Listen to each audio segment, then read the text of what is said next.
Bonjour, je vous retrouve aujourd'hui pour une vidéo concernant une œuvre qui me tient à cœur et qui ne surprendra pas les gens qui me connaissent. J'aimerais qu'on discute un petit peu plus en profondeur de la Divine Comédie de Dante et j'aimerais vous donner à nouveau envie de la lire, de la découvrir. Rappelons tout d'abord, qu'est-ce que la Divine Comédie? La Divine Comédie est une œuvre absolument magistrale pour énormément de raisons, mais essayons de rester simples. C'est donc un poème écrit par un Italien, Dante Alighieri, qui est divisé en trois parties: l'enfer, le purgatoire, le paradis. Ce poème va traiter du voyage effectué par Dante, qui est donc l'auteur et le personnage en même temps, dans les trois royaumes de l'au-delà. La Divine Comédie peut effrayer, je le conçois. Donc je fais cette vidéo pour discuter avec vous de deux arguments qui sont ceux qui apparaissent le plus souvent quand on demande aux gens pourquoi est-ce qu'ils ont peur de lire la Divine Comédie, pourquoi ils ne se lancent pas dans la lecture de la Divine Comédie. Les deux arguments sont totalement valables, mais je vais juste vous donner des clés pour passer outre ces arguments. Le premier argument est donc la longueur. Alors, oui, quand on voit un pavé comme ça, alors déjà c'est un grand format, hein, mais quand on voit un pavé comme ça, je peux comprendre qu'on se dise « Ah mon Dieu, c'est long !»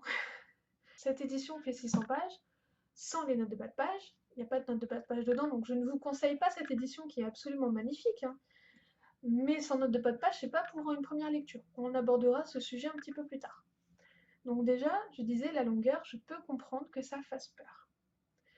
Maintenant, comme je viens de le dire, c'est un poème divisé en trois parties. Personne ne vous oblige à lire la Divine Comédie d'une traite.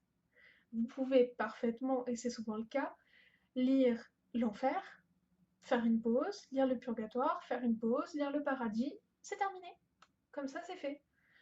Je vous rassure, on n'est pas une brigade des fans de la Divine Comédie, on va pas vous courir après pour vous dire pourquoi tu n'as pas avancé. Pas du tout. Vous pouvez lire une partie, mettre un mois pour lire cette partie, puis faire une pause de 2 semaines, mettre 2 mois pour lire la deuxième, puis se faire une pause de 6 mois.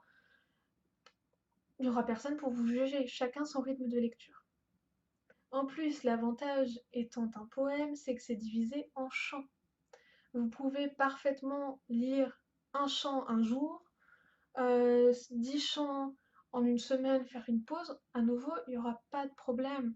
Personne ne va vous juger. Prenez votre temps, très sincèrement, je vous le dis. Si vous lisez la Divine Comédie, prenez votre temps.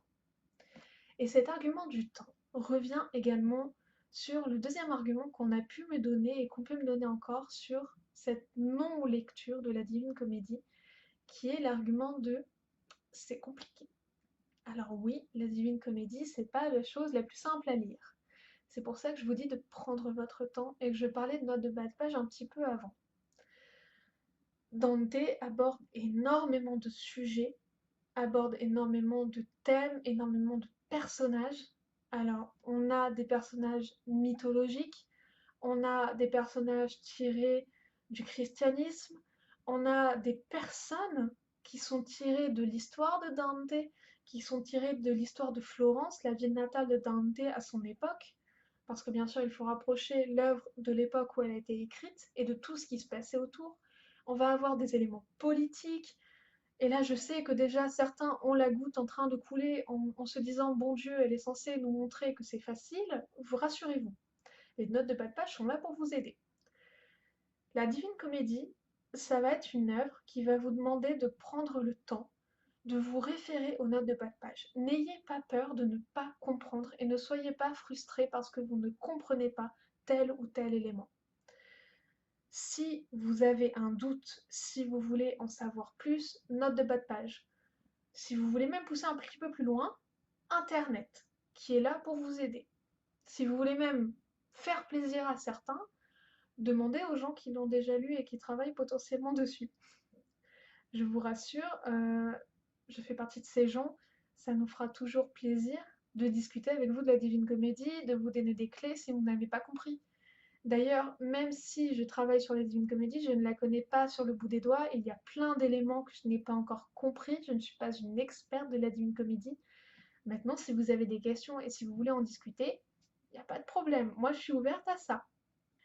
Donc cet argument de la complexité, il peut être très vite détruit en quelque sorte si vous prenez le temps.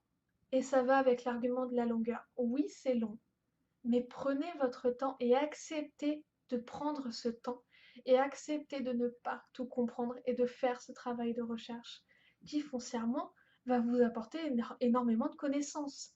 Vous allez apprendre beaucoup de choses en lisant la Divine Comédie, vous allez en apprendre sur les thèmes abordés par Dante, mais également sur vous-même.